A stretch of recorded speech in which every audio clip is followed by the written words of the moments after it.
I actually got an aftermarket set, and these are splines.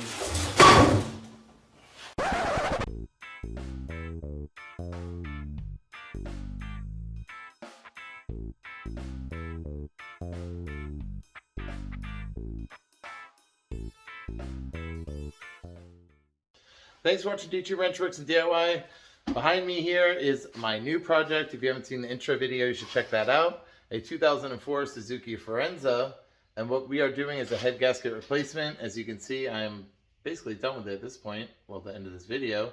But I'm going to show you how easy it is to do a job like this in your garage.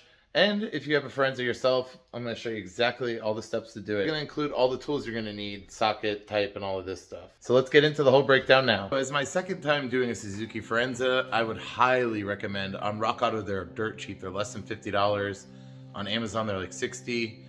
Get a brand new set of lifters. This one has been sitting forever, and even though it has only 100,000 miles, it's 99,000 miles, it's still quite loud.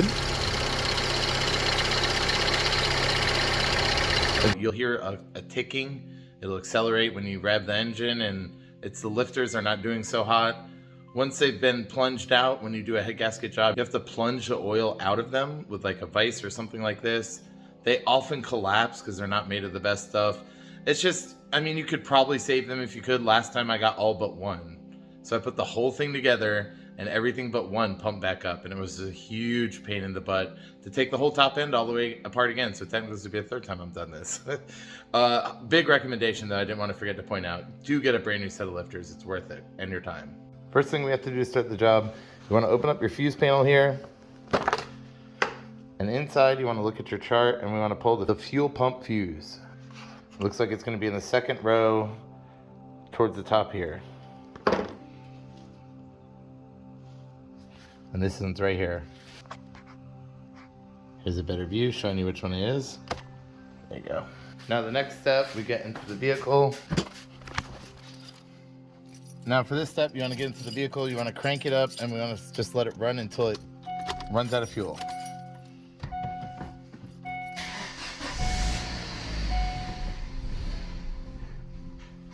There you go. We don't have any more fuel pressure in the lines now. Second step, we're going to get our battery terminals off. This is going to be a 10 millimeter here, and I'm going to take the whole battery out. You don't have to, but we're messing around with a lot of stuff in this area over here. It gives you a lot of arm space, and if you want to set tools down, then you don't have to worry about touching the battery. I go ahead and get it out of the way, so that's what we're going to do.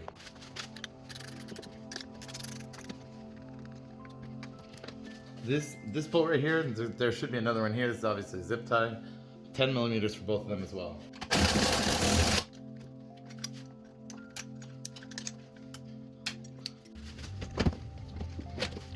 Alright, so all of this, the air filter, the whole top weird piece it has here, all this comes off.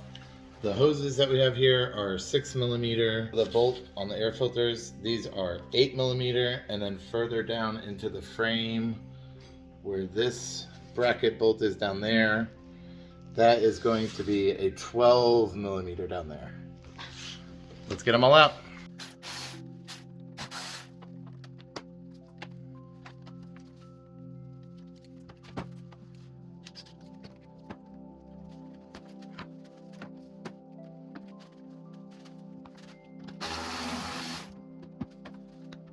The nut that's molded into the corner of this airbox is stripped out. I'm going to take care of that.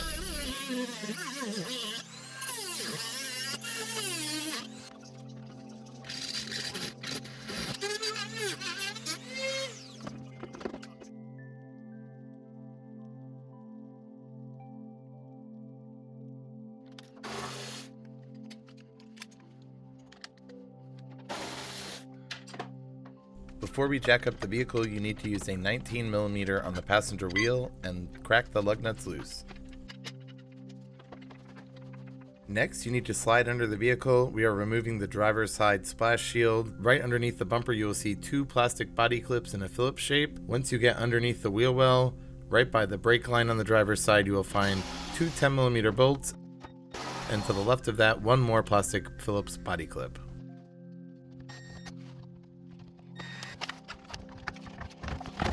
Time to switch to the passenger side, where we're going to do the exact same thing, and it has the exact same hardware.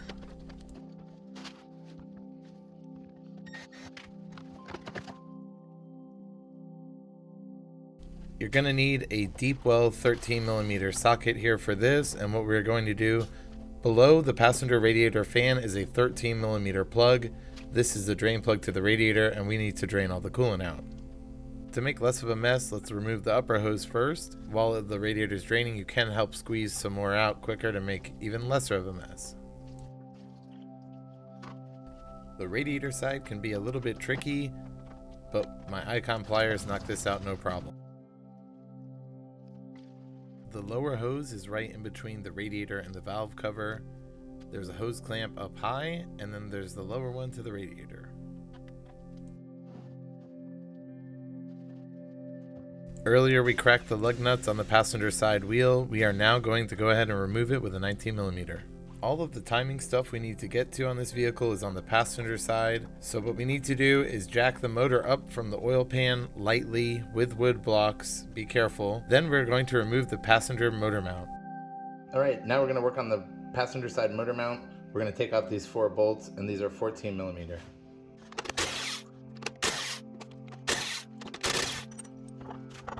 Okay, now for the bottom half of this mount that you see at the top over here, I'm holding the bottom right here. It is 4 14 millimeter bolts. You'll see you will need something. They're in pretty hard with the impact. So I would take this out because it sucks cutting your arm up. You're going to be in a super tight area down here doing your timing belt and all of this. So if you got the means to take this out, I have an electric impact, I would take it out.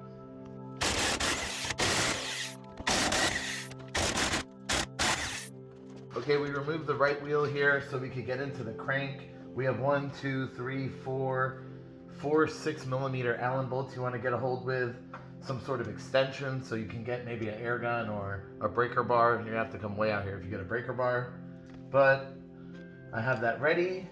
Also, you'll need a 17 millimeter to take off the center bolt and also rotate it so you can get to each Allen.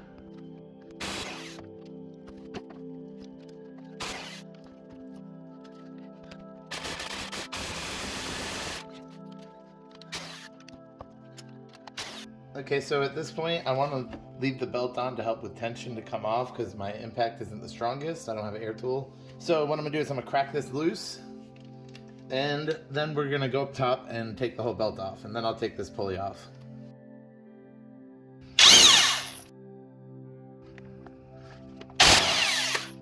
Alright, so we got all of our crank pulley bolts on the bottom done, and right below our motor mount inside of this area of the pulleys, we are going to undo the whole serpentine belt. That's where your tensioner is. You will need a 15 millimeter wrench. So let's go ahead and pop that off now. Here's a little pro tip. This is much easier to get from the bottom now that everything's out of our way.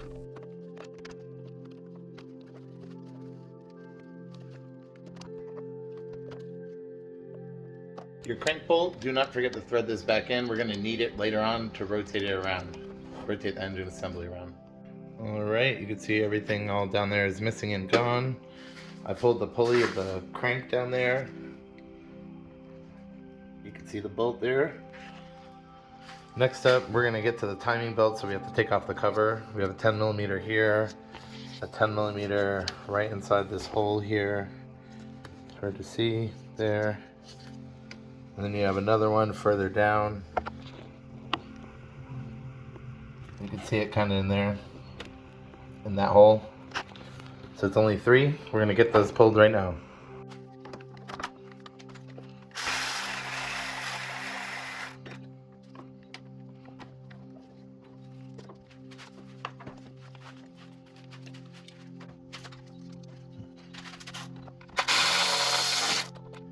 Okay, we have 1, 2, it's hard to see right here is another clip. So 1, 2, and then 3 right here. Take those off and we'll be able to slide the whole cover right off.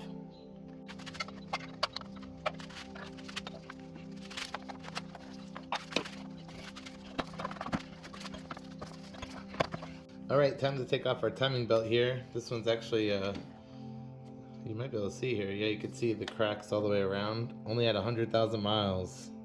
It's got a fair amount of cracks, so it's time to do it anyways. But first thing you have to do, way down here, is your tensioner. This guy, this is a 13 millimeter bolt. And we'll get that tensioned loose and then take it off.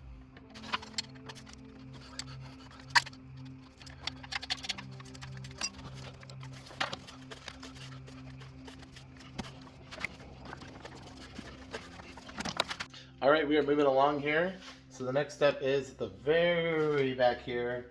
Right here is a bracket. And what we're going to be doing, so this bracket right here has 1, 2, 3 bolts. There's one right on the inside here, and these are all 12 millimeter.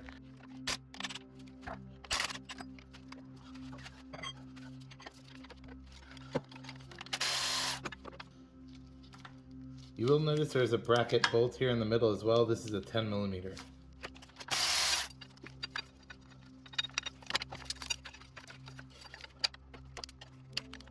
And hiding right here, this is the last part of the alternator. This is a brace that runs to the intake manifold right by the throttle body.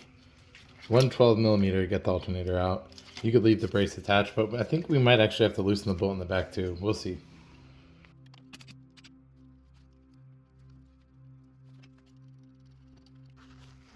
Alright, so to get the bottom bolt out, this is actually the bottom bolt of the alternator.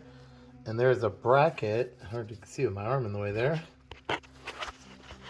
This right here is a bracket, this guy, and it has two 14 millimeter bolts. Alright, now we just gotta get the plug and the positive post we have to take off as well.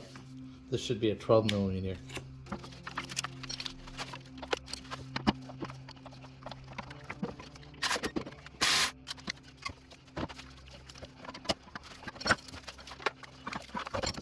Right by the passenger strut, there's the HVAC sensor right here. Undo that. Okay, now I want to work on the intake manifold, so we're gonna have to take the throttle cable off here. You can see that's the throttle.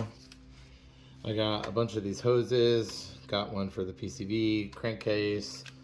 There's a head passage down here you can see I'm pointing to, that's gonna have coolant in it. Got this crank sensor we gotta undo. There's another sensor right down here in the bottom. This is the plug to that as well. We will have to do that. And lastly, we want to get the fuel rail off, and this is a 10 millimeter. There's a bolt here and a bolt here.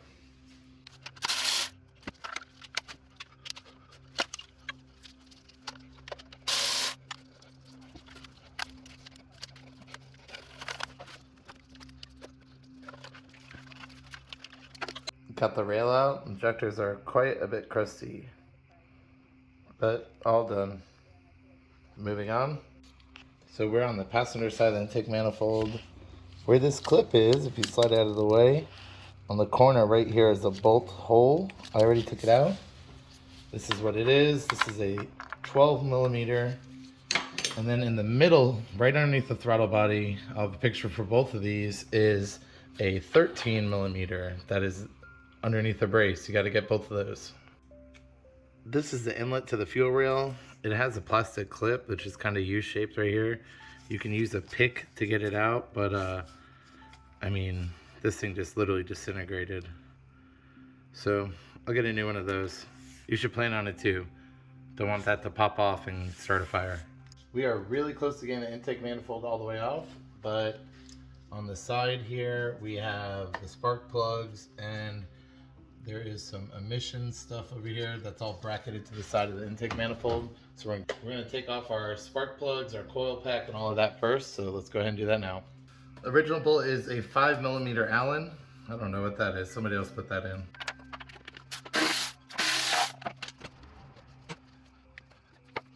Okay, so next is the coil pack here. I'll drop it down. You'll see one right here in the middle. That's a 6 millimeter Allen right there. And there's two more on each corner. One down there on the left and one on the right. It's really hard to see, but you'll see when I take them out. Also, the plug pops out really easy. You just gotta hook it from the bottom and pull it out.